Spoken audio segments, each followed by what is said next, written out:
In transformation, when 2% of a population begin to think in more liberated and spiritually open ways, a new level of consciousness will awaken, bringing about a new reality for the total population. Join me, Jael McLean, confidence coach, business owner, musician, health and fitness enthusiast, transformational instigator, and your host of the 2% podcast in creating a new reality of spiritual awareness, confidence, and authenticity. Welcome to the 2% podcast, your source for empowerment, expansion, and elevation. I'm joined by Lynne Johnson today, my friend, operational excellence leader, and transformational coach. Welcome to the 2% podcast. Thanks, Jael. I am so excited to be here today. Thank you for being a yes to joining us. So I have had Chris Delgado was on the very first episode, and we're exploring what we're seeing in the world and then how do we create an impact for it.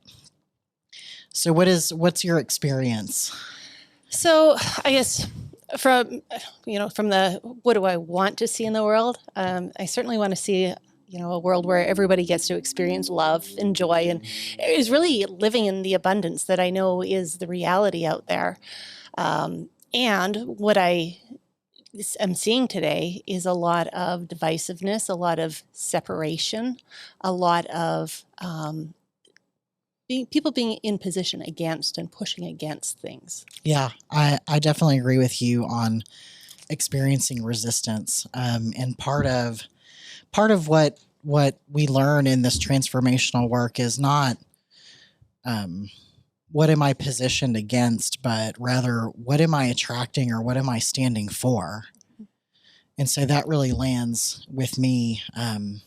What can I attract and what can I create versus I'm fighting against or I'm pushing against what I don't like, even if it's stuff that, like hatred or racism, not a pushing against or fighting against, but coming from a space of love and creation. Can I go spread love? Can I go create love?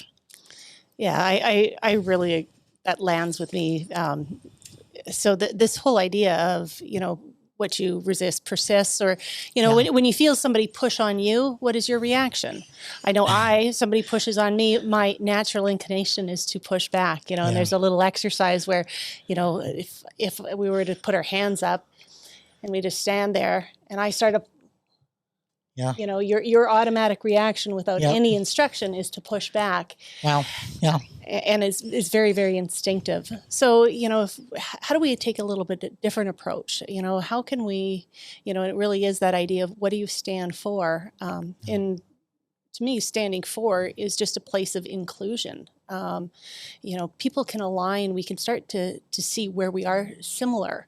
If we want a world where people get to experience love and joy, you think about who's going to stand against that. Now we have different ideas of how we get there, but if we can start from that common ground, we can start having better conversations, I think. Yeah. And you and I were talking the other day. So, and let me go back a little bit too. Yeah. So Lynne, you were my very first coach in the work of transformation through the Healing Angels redesign program. Mm-hmm. And you made such an impact on me. And it was because of your communication style and your ability to listen that created such an impact. You knew so much more about this work and what was possible. And I know looking back now, you were watching me be closed off in my own container that I had created. And, in my experience of life, I had myself only believing, this much was possible. And working with someone like you already knew the possibilities are limitless in life.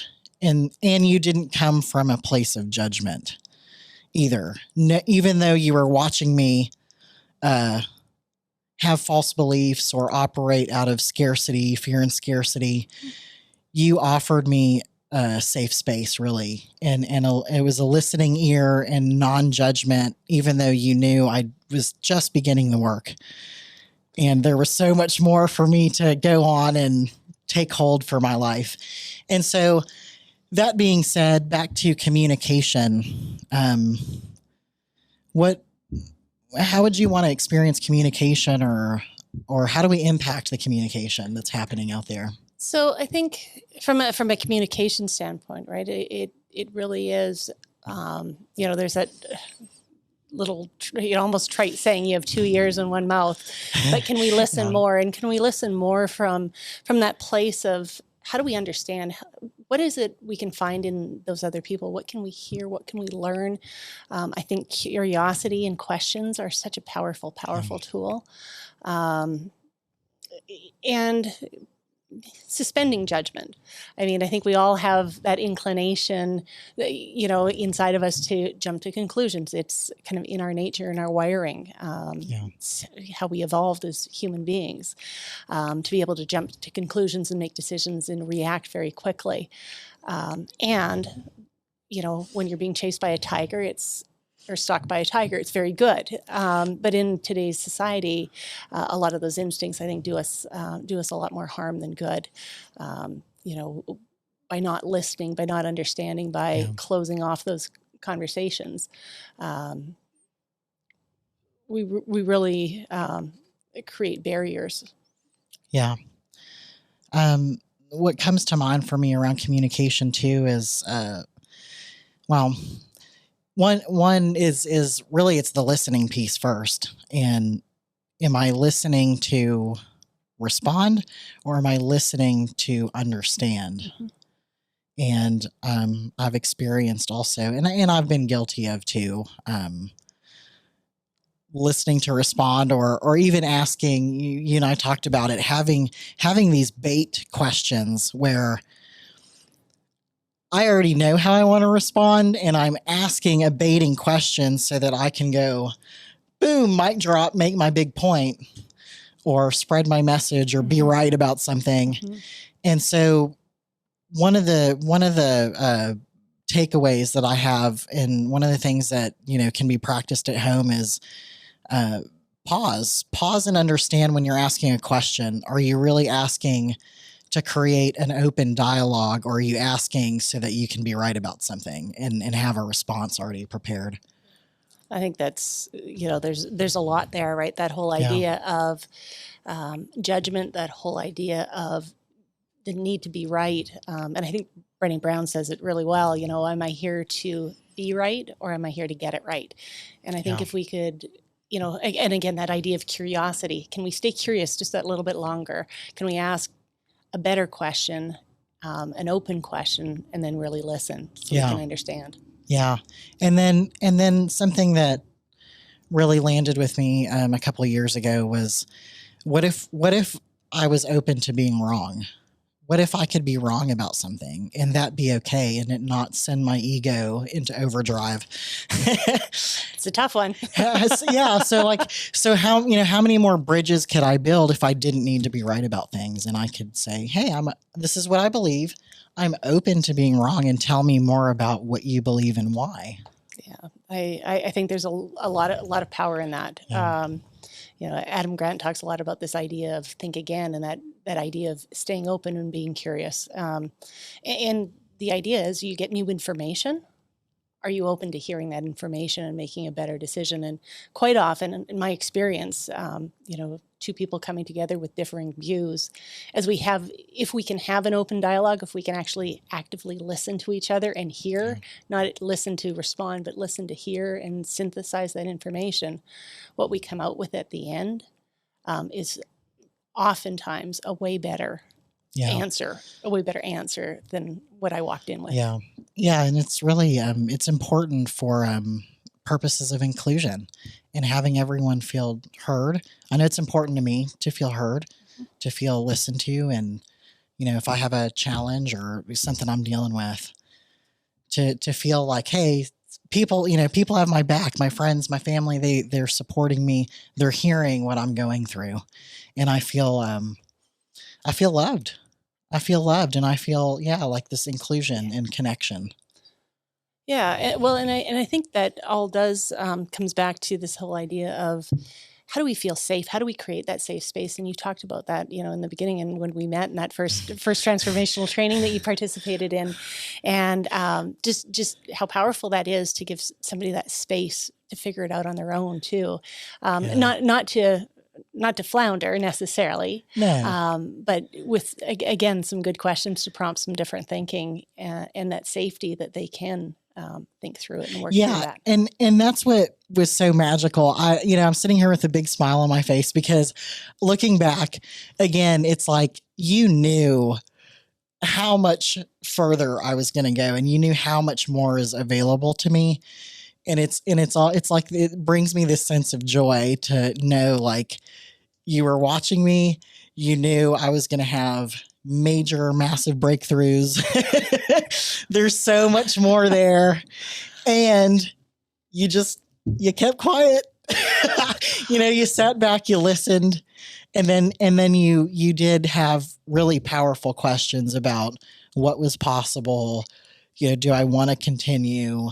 And questions that really had me figure out what I wanted, not what you want or what the right answer is, or, keep going in the trainings. It was not, it really was out of a space of real authenticity about helping me get to my own conclusion with your coaching on, questions, powerful questions. Well, I think, whatever it was you were going to decide, I saw potential, and I know I having been, gone through the process myself, right? So to be a coach, you don't have to be that far ahead. You just need to be that one step ahead, that one, having that one experience more. But I was able to kind of see and know what it meant for me, but it wouldn't have meant the same thing if it was because somebody told me to or told me the answer. Right. That's the thing about self-discovery, right? You got to figure it out on your own. And with a little guidance, it makes it a little bit easier. So. Yeah, I love that. So powerful. All right. Well, we are going to break for a commercial right now, and we'll be back. Guitar Wishes, where dreams with strings come true. The area's largest guitar shop and NAMM Top 100 winner, Guitar Wishes of Lincoln. We carry your favorite Gibson, Fender, Martin, Taylor, and Epiphone instruments. We're an authorized Music Man, Sterling Vintage, and Yamaha dealer. Welcome back to the 2% Podcast. I'm your host, Jael McLean. And again, we are joined by Lynne Johnson, my friend and transformational coach. Again, super excited to be here. Yeah. And, I think that operational excellence thing maybe throws people a little bit if they're not in the industry, but, kind of my background being engineering, but then got into this whole idea of how do we make the world better? And I started off in the world of manufacturing. So how do we make things better for our customers? How do we deliver more value, leading into coaching and that kind of thing? So it was kind of a natural slide for me to, the work I do at work is very similar to the transformational coaching I've done, only as opposed to dealing with process more so at work.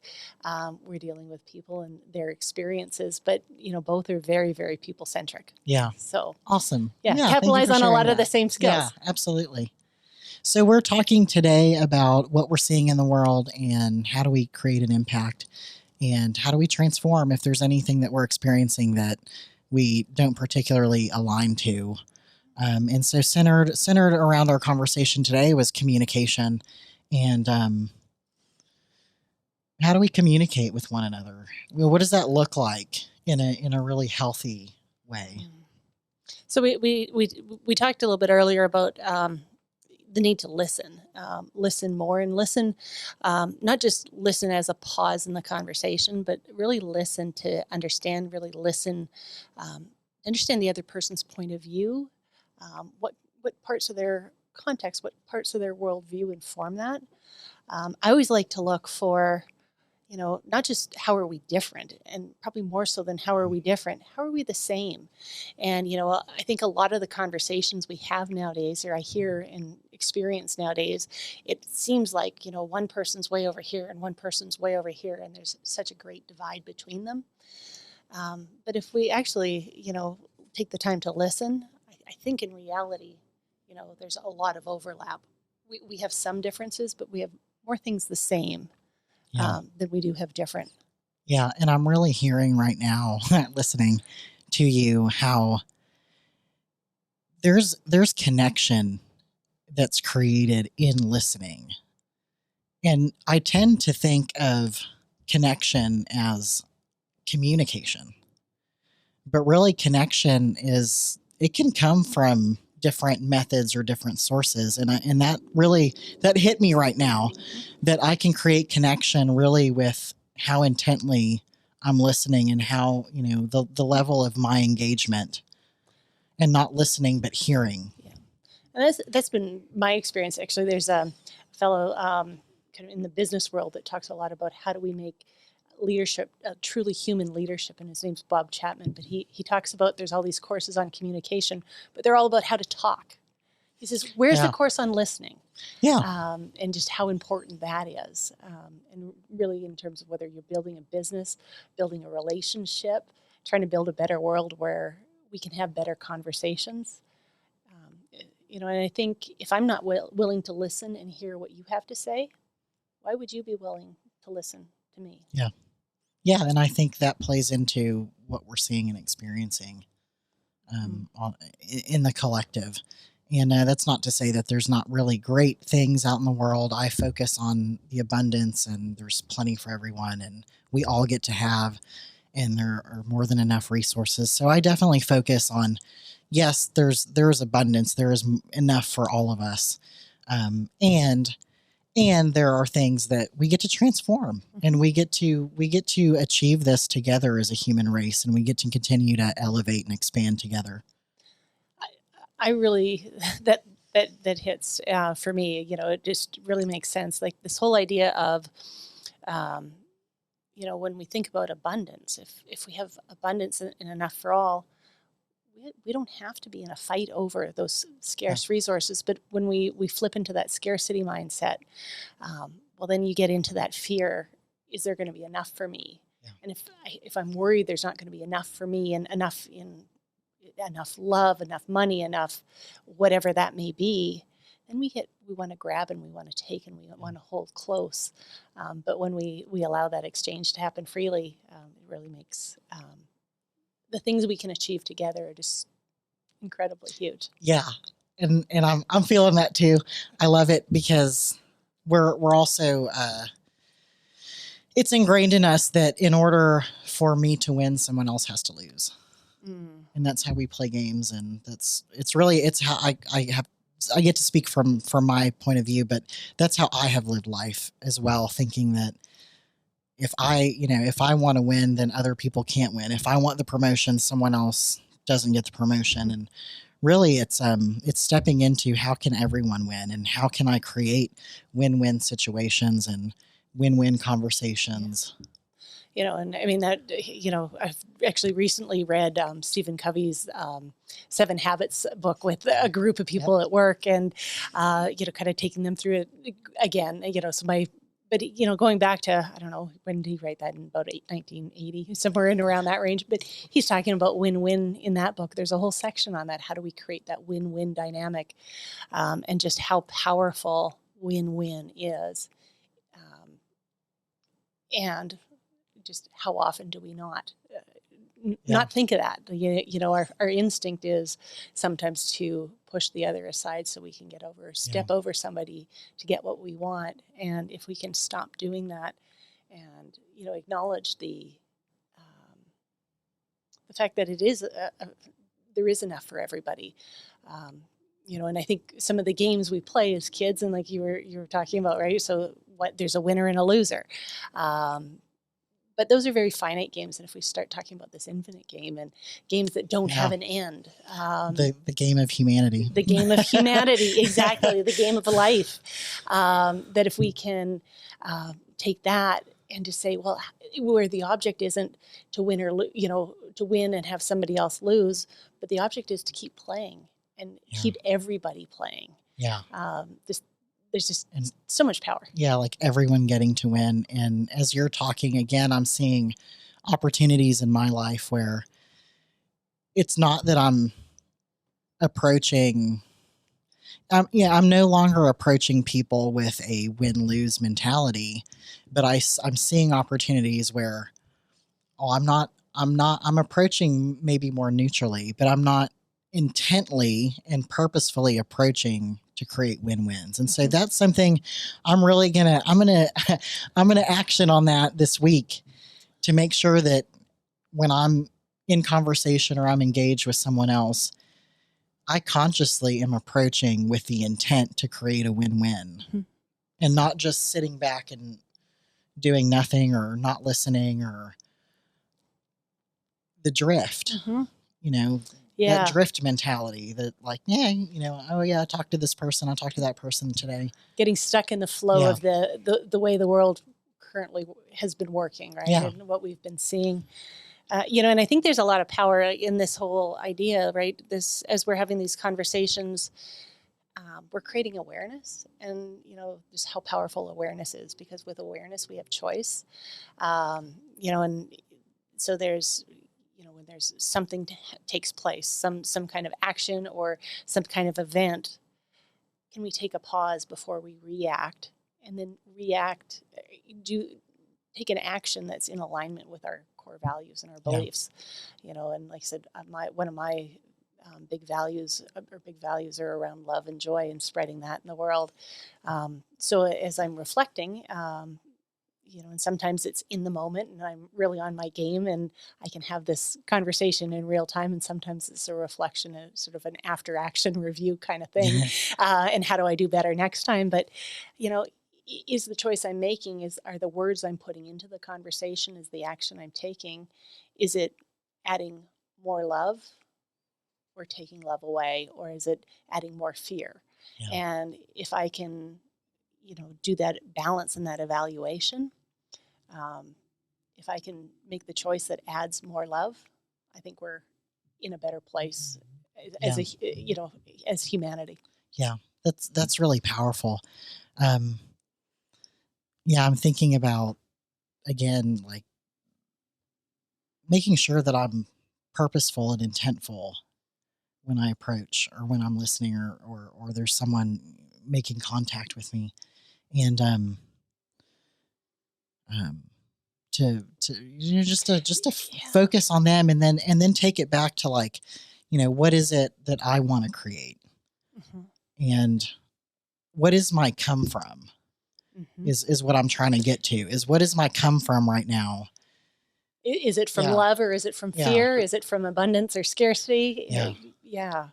And again, that idea of, going into a conversation, or into a situation, if you have the time to prepare ahead of time, like if it's something planned, having that reflection up front and being very conscious about what you want to create. But the more we do it, it's like anything, it's a muscle we exercise, and the more we do it, the stronger that muscle gets. So, get in a situation and maybe we're not reacting the way we want to show up in the world. So, okay, maybe initially it's like kind of after event, you can sit and reflect. But the next time, maybe we catch it a little bit sooner, and a little bit sooner, and a little bit sooner, until it does become more of that second nature, and we're behaving in alignment with what it is we want to see in the world. Yeah, and that's actually, you're speaking into my journey, because that's, I identified things that were not effective, and come-froms that were not effective in my life, and it's been that practice of, oh, there's the trigger. Again, I mentioned traffic. Traffic tends to be a big trigger for me, or someone cut me off or whatever. I don't know if anybody else can relate to that. Probably no one.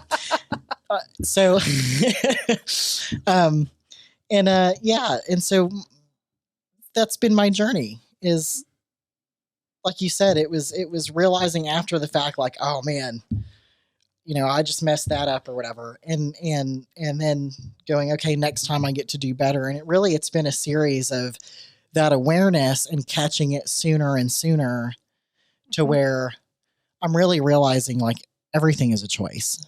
No matter what's going on around me, my reactions to everything and the results that I'm experiencing are my choice about how I choose to deal with everything that is going to happen in a day.